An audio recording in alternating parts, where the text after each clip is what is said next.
let the people come to the stadium and let them enjoy themselves. As long as you look to a certain way of playing, everybody can play. Getting the ball, treat the ball well, let it be your friend. When they saw us playing, everybody was happy. They just went home laughing. If you can laugh and enjoy yourself, it's one of the most important things there is.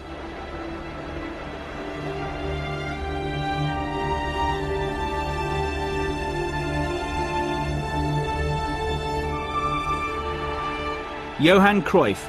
He was football's enigma. Not only would he ghost past defenders like they weren't there, he would outwit them too. Like a mathematician on the field, he always managed to find another angle. There would always be another dimension to his play. He had the perfect combination of intelligence and skill.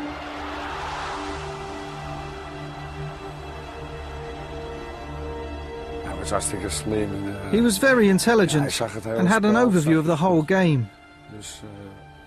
And there aren't many that have that ability. There were some, but he was on another level. He was a quick player with extraordinary ability, and he had sensational vision. He made football into an art form, and Johan represented modernity, that winning spirit. He was special.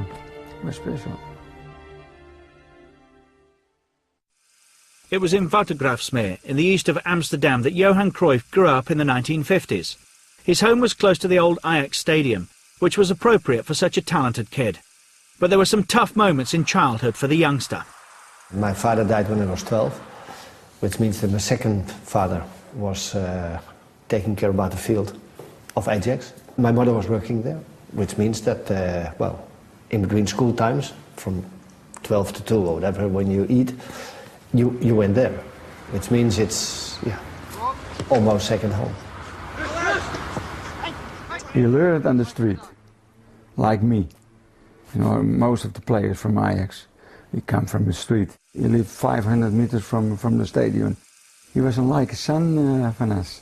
He was a real Amsterdam boy, you know.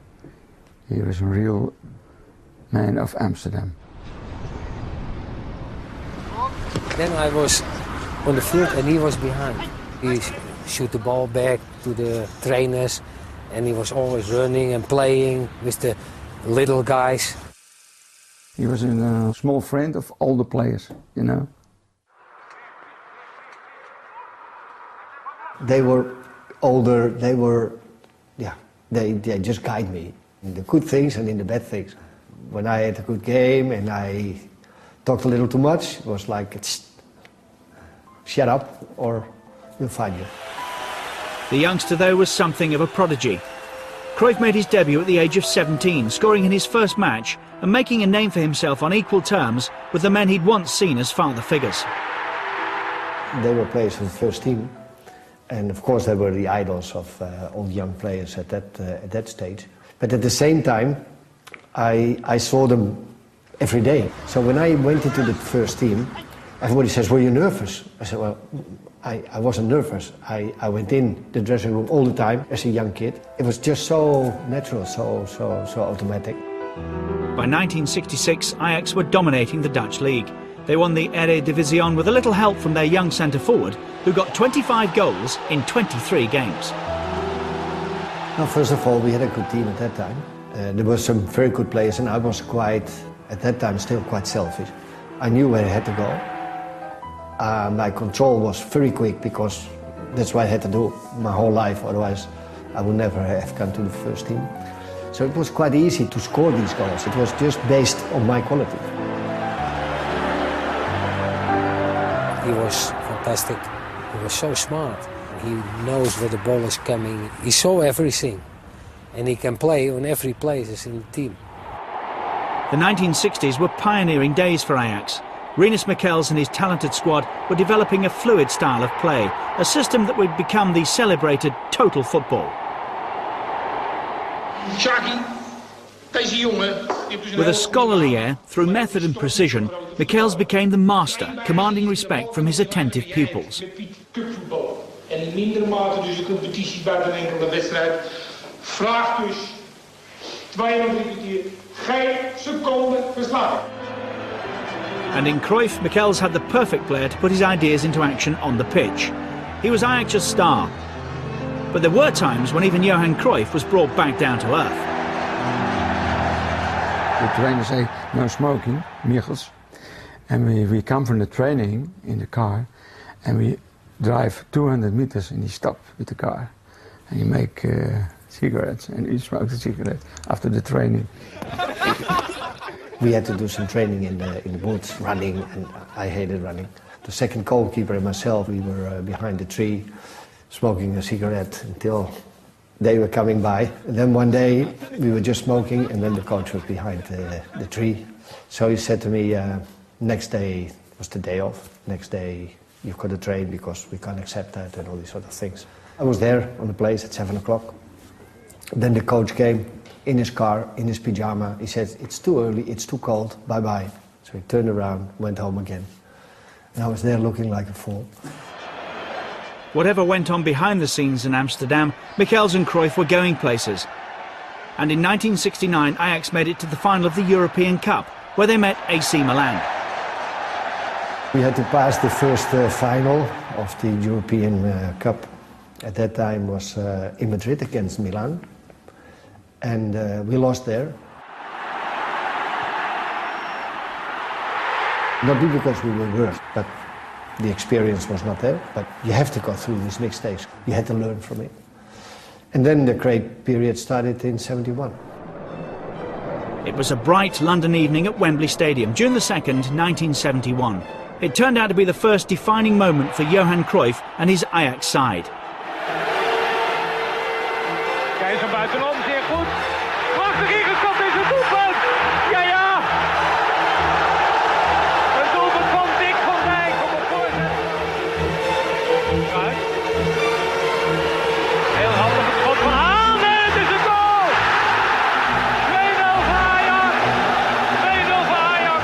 Arie Haan. It was the beginning of the Ajax era, where the likes of Real Madrid and Benfica once ruled. European competition would now be dominated by a small club from the east of Amsterdam.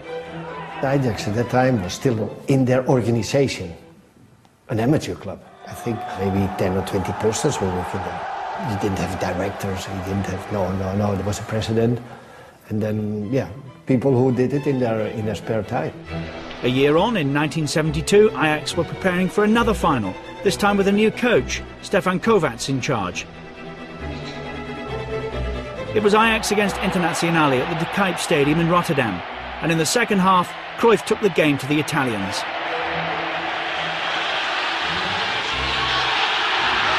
En ik was gebruikt de goal! Ja! Wat een wissel daar! You knew that wherever you went, you had somebody marking you, wherever you go. And it just was waiting for the moment to be alert, to do what you have to do. If you do something, he will react. And that's what I had when I scored a goal with my head.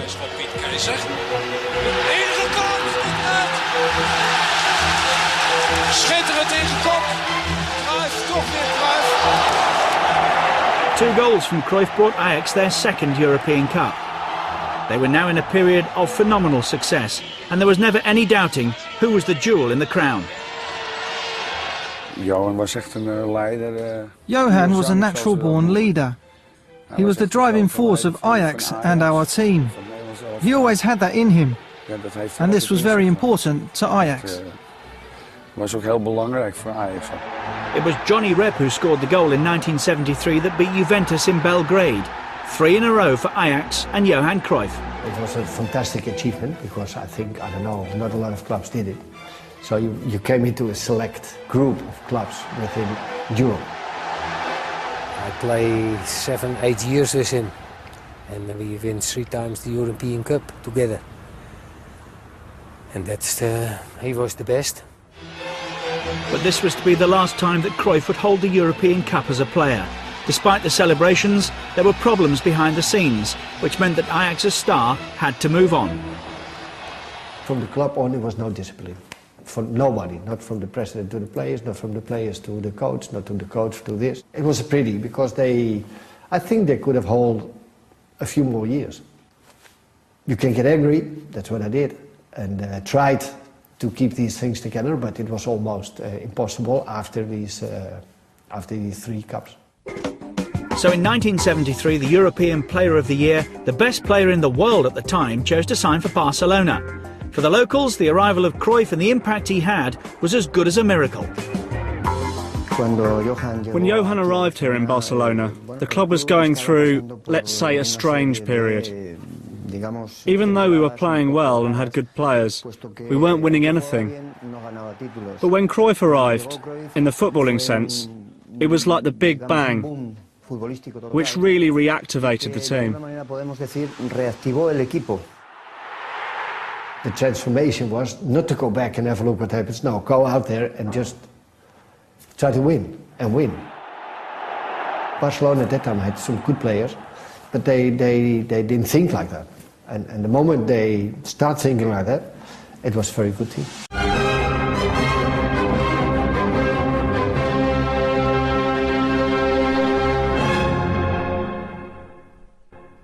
Back then, Barcelona hadn't won the league for 14 years. The club and the city needed a saviour. I remember it all from the very first day he arrived. Barcelona was second from bottom and the first match was against Granada at home. We won 4-0 and Johan scored 2 goals and we didn't lose a single game until we were champions. That league of 73-74 was the best memory of my childhood. It was sensational. It was a season full of sensational moments, like the goal that Cruijff scored against Atletico Madrid, the phantom goal as it became known to Catalans, who'll remember that season for many reasons. I remember the goal he scored against Atletico Madrid and the 5-0 victory in the Bernabeu when we played with Mora and De Portero. Del fútbol español, el Real Madrid y el Club de Fútbol Barcelona. Estrellas internacionales en los dos bandos. Real Madrid against Barcelona at the Bernabeu was perhaps the most famous match Cruijff ever played for Barcelona. It was fantastic for me as a player to play Madrid. It was such a huge thing, first to play in Bernabeu, and then if you saw the game, we played very well. Barcelona didn't just play well, they won 5-0. I think that for those of us who were lucky enough to play in that team, we'll remember that match forever. Things were beginning to change in Spain. People were starting to be able to say what they thought politically.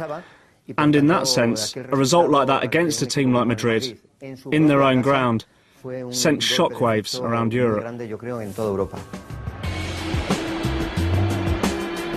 Almost every Catalan saw this as a symbolic victory over Madrid. At the time, Spain was still under the dictatorship of Franco, a particularly tough time for Catalonia. Afterwards, when you live here, then you see the differences between Catalonia and Franco at that time, and what it meant for them to have the best player of Europe at that time, because they gave me the golden ball a few times. And so for them it was something that, we outplayed, let's say, Madrid. 1974 was also a World Cup year, and Holland arrived in West Germany with Cruijff, the best player in the world at the time, and with a growing reputation as a footballing nation. 69, 70, 71, 72, 73, all these summers, a Dutch team was in the final of the European Cup. Then everybody realized, hey, we've got a big name to defend now. We, 5 years of dominating Europe, we can't look like fools. It's impossible. But Holland were never going to look like fools. Stars like Johan Neeskens, Johnny Rep, as well as Cruijff himself would see to that. It's not a question of pressure, it was more responsibility. Michaels was a big help because he arranged the organization outside the field and I could arrange it inside the field. Once again it was the Cruijff-Michels partnership. They'd been together at Ajax, then Barcelona, and now with Holland they brought total football to the World Cup. It just grew naturally from that base. Nobody really consciously made up this style. We had attacking defenders, midfielders who played deep, and everyone attacked. This became what is known as total football. Against Sweden, Cruijff produced the move that defined his talents. It took a couple of seconds to lose the defender, but we've been talking about the Cruijff turn ever since. I never did on a training or in free times tricks. I never did tricks. I saw something and I did it, and it just came out. There was an opponent there and you had to outplay him. So that was the easiest way, so you just do it. Against Argentina, Cruijff got his first goal of the tournament. The orange machine was gathering force, but the biggest challenge was still to come. The big game was against Brazil, the World Championship. That was really a game where everybody was focused.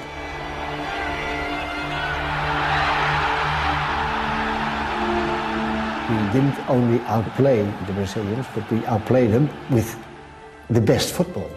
We just played football which the world loved, and that against the Brazilians.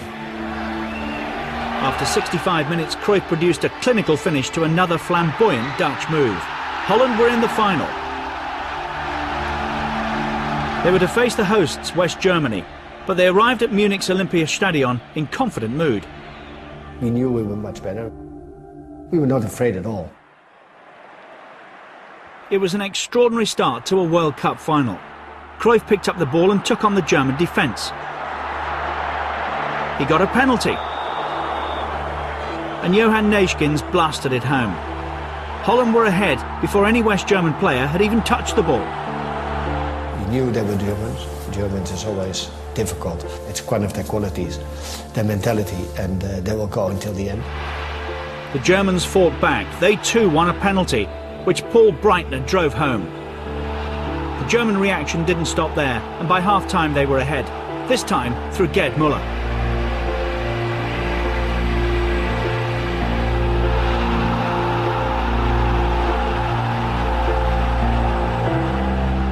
I think we played a little too confident, and we missed such a lot of chances. So we played quite well, but the details were not there, and you saw it in too many small, different details. And one of the things were scoring the goals. So Cruijff and his Dutch team that had captured the imagination of so many finished as the losing finalists. We really had a great time there. It was just a shame we didn't win the final. We kind of forgot we had to win, which was a shame. Yeah, but like I said, maybe we were too confident. Yeah, it's a good expression. That's very good. He may have been on the losing side, but that team made a lasting impression on Dutch football. Cruijff and his side of 1974 were the inspiration for the generations that followed. It started with Cruijff. And yeah, he's like the godfather of Dutch football. When I was 10 or 9 or 11, playing on the streets, watching television, I saw Van Hanegem, I saw Jansen or Krol or Neeskens or Cruijff. And for me, that's the great Dutch generation. He inspired us a lot, all the youth of Holland, and I think we all young boys wanted to play like him. Feeling increasingly pressurised by international football, Cruijff decided that would be his last World Cup. There was also an attempt to kidnap his family. I made the decision to stop in '78. And not I didn't mention it a month before or 2 months before. I said already 4 or 5 years before. I didn't go to the World Champion in '78 too because we had a problem at home. People who made an attack on us. So I said, hey, I'm in the wrong time. Too many crazy people. Let's calm down.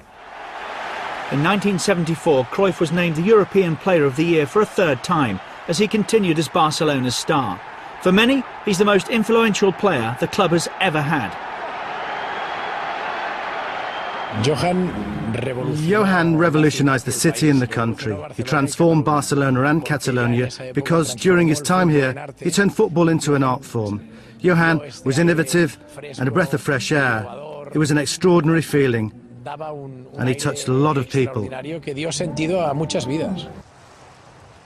After 5 years at Barcelona, 48 goals and 143 appearances, Cruijff retired from football for a short time, but he wasn't away for long. I went to the United States. It was a great experience.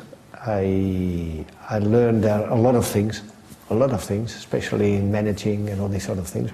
Watch now as Johan Cruijff demonstrates both grace and poise and explosiveness.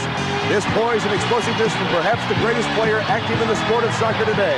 He cuts between defenders, goes to his left, and left puts the goal into the back of the net.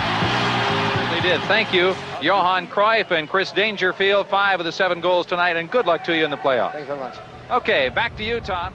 After spells with the Los Angeles Aztecs and the Washington Diplomats, Cruijff felt the time was right to head home. And he made a spectacular return for Ajax against Haarlem. There was a lot of skepticism in the way that he was. You know, he did have an age, and how was he going to be?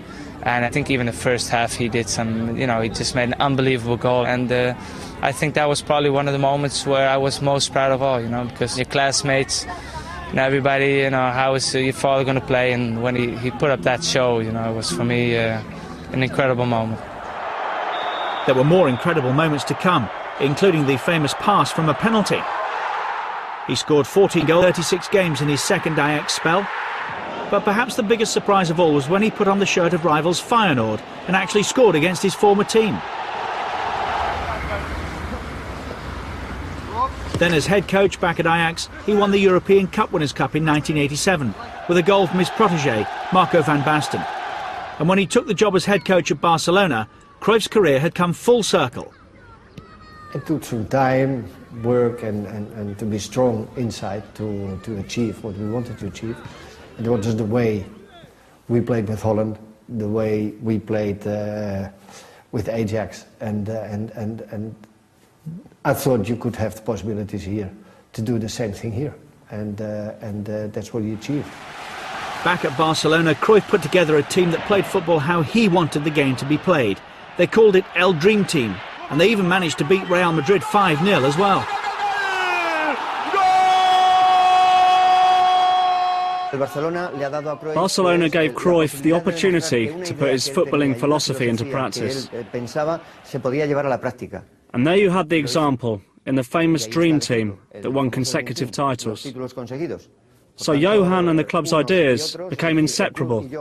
They were synonymous with each other. But perhaps Cruijff's finest achievement in all the years he's been associated with Barcelona was to win the European Cup in 1992. Ronald Koeman scored in a 1-0 win against Sampdoria at Wembley. It was a club which almost 100 years existed, never won it. And now you didn't only win it, but the way you won it. They don't talk about you, no, you won the game. No, we enjoy watching. And enjoy watching the games from Barcelona is much more important than only winning. Even now his life still revolves around sport. The Johan Cruijff Institute for Sport Studies has centres around the world helping athletes build their future careers. And the Cruijff Foundation helps kids who didn't have the chance to excel at sport. I was very happy myself, the things you achieved. But if you see these kids and you see just don't see their handicap, but just watching their eyes, it's something so nice, so beautiful. I think I'm very fortunate that I can do something for these children. Jansen. It all started on a football pitch in Amsterdam. But by the time that Cruijff had played his last game, he could be spoken about as one of the very greatest players of all time. I think he's one of those, you know, the legends whose name is always going to be spoken about with, you know, with the Pelés, the Maradonas. The rest of us, we're just mortals, you know. We come and we go.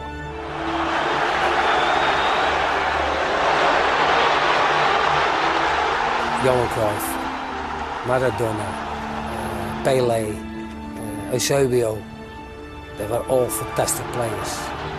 But yeah, Johan was the greatest.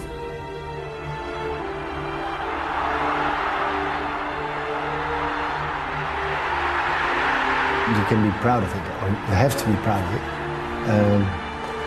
And from that stage on, to be proud, don't think about it too much, because you might get big-headed or whatever. But it's just that I had a fantastic career, where I enjoyed myself very much.